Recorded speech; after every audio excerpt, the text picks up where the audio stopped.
प्यारे भैया बहनों नमस्ते। आज हम कक्षा 12वीं के अध्याय 3 आयु मैट्रिक्स को पढ़ेंगे। इसमें जो कुछ नियम परिभाषा है उसका हम विस्तृत वर्णन करते हैं। तो अध्याय 3 आयु मैट्रिक्स। आयु की परिभाषा होती है मैट्रिक्स या आयु फलनों या संख्याओं का एक आयताकार क्रम विन्यास है। यहाँ हमारे पास क्या होता है, कुछ ऐसी संख्याएं हैं, कुछ संख्याओं को इस रूप में व्यवस्थित कर दिया जाता है। कुछ को हम पंक्तियों के रूप में जमाते हैं, पंक्तियां इन्हें कहते हैं, ये पंक्तियां हैं और ये हमारे पास कॉलम है। कुछ संख्याओं को पंक्तियों और कॉलम के रूप में इस प्रकार व्यवस्थित करते हैं। ये व्यू रचना, आयताकार व्यू रचना, इसको हम बोलते हैं आयु। इसमें होता है पंक्ति आयु।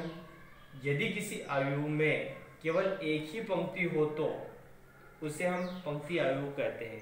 जैसे कि हम यहाँ उदाहरण के माध्यम से देखते हैं कि इस आयु में केवल एक ही पंक्ति है, अपने पास एक पंक्ति है और हमारे पास इसमें स्तंभों की संख्या 1 2 3 है। तो इसे हम बोलेंगे 1/3 की कोटि, मतलब 1 × 3 की कोटि। आगे पंक्ति को पढ़ा जाता है, पीछे वाले शब्द कोटि को पढ़ा जाता है। स्तंभ आयु, यदि किसी आयु में केवल एक ही स्तंभ हो तो उसे स्तंभ आयु कहते हैं। यहां स्पष्ट है कि इस आयु के अंदर हमारे पास एक ही स्तंभ है। पंक्तियों की संख्या हमारे पास 3 है, लेकिन स्तंभों की संख्या एक ही है।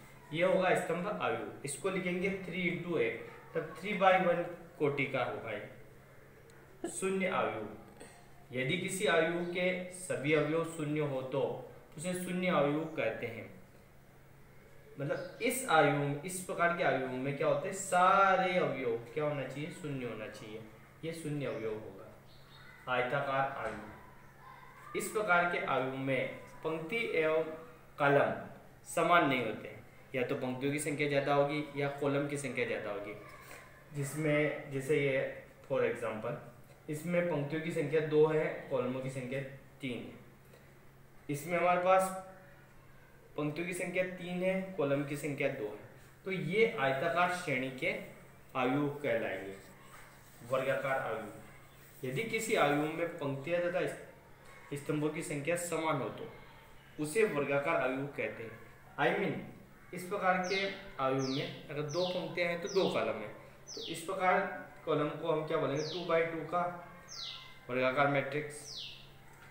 इस प्रकार के उदाहरण में देखते हैं तो हमारे पास 3 पंक्तियां हैं और 3 ही कॉलम है, तो ये 3/3 का वर्गाकार मैट्रिक्स कहलाएगा।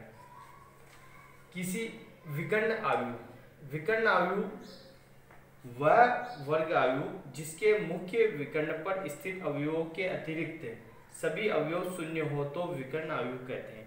जैसा कि हम इसकी परिभाषा देखते हैं, ये आयु एक वर्गाकार होता है और इसमें जो विकर्ण होता है, विकर्ण जैसी कंडीशन है, यहाँ पर कोई ना कोई संख्याएं होती हैं, बाकी सारे एलिमेंट्स, बाकी सारे अवयव होते हैं वो क्या होते हैं, 0 होते हैं। तो ये हमारे पास विकर्ण आयु हुआ। अदिश आयु, एक ऐसा विकर्ण आयु जिसके मुख्य विकर्ण पर स्थित सभी अवयव समान है। मतलब मुख्य विकर्ण पर है, जैसे कि ये हमारे पास मुख्य विकर्ण था, इस पे यहाँ कोई अंक था, तो वो अंक अब क्या होना चाहिए, समान होना चाहिए। जैसा कि ये दिया है कि ये मुख्य विकर्ण है और मुख्य विकर्ण के सारे अंक एक जैसे हैं, 5 5 5, तो ये हमारे पास होगा अदिश आयु। आयताकार आयु के प्रकार, देखिए आयताकार आयु के 2 प्रकार हैं, एक ऊर्ध्वाधर प्रकार के और एक हमारे पास क्षैतिज प्रकार के। यहाँ देखते हैं हम क्षैतिज आयु की परिभाषा। वह आयु जिसमें स्तंभों की संख्या पंक्तियों की संख्या से अधिक हो। यहाँ स्तंभों की संख्या क्या होनी चाहिए, ज्यादा होनी चाहिए और पंक्तियों की संख्या कम होनी चाहिए। यहाँ स्तंभ 1 2 3 4, तो पंक्तियां केवल 2 ही हैं। मतलब स्पष्ट हो गया कि स्तंभों की संख्या ज्यादा है, पंक्तियों की संख्या कम है, तो इस प्रकार के आयु को हम क्षैतिज आयु कहेंगे। ऊर्ध्वाधर आयु, वह आयु जिसमें पंक्तियों की संख्या स्तंभों की संख्या से अधिक होना चाहिए। मतलब पंक्तियों की संख्या ज़्यादा होनी चाहिए और स्तंभों की संख्या कम होनी चाहिए, ऊर्ध्वाधर आयु कहलाएंगे। यहाँ देखते हैं उदाहरण से कि यहाँ पंक्तियों की संख्या हमारे पास 4 है और स्तंभों की संख्या केवल 2 है, तो ये है हमारे पास ऊर्ध्वाधर आयु। एकल अवयव आयु, उस आयु को जिसमें केवल एक ही अवयव हो एकल आयु कहते हैं। जैसे ये हमारे पास उदाहरण, इसमें केवल एक ही अवयव है 5। ऊपरी त्रिभुजी आयु, ऊपरी त्रिभुजी आयु और निम्न त्रिभुजी आयु, इसके उदाहरण हम देखते हैं कि यहाँ क्या है, देखिए कि यहाँ संख्या और यहाँ पे क्या है, ये 0 0 है।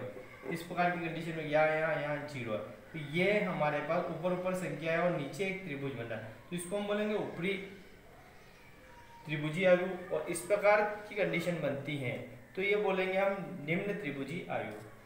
आगे चलते हैं हम लोग, एक आयु दिया है ये, अब इससे संबंधित कुछ प्रश्न है हमारे पास।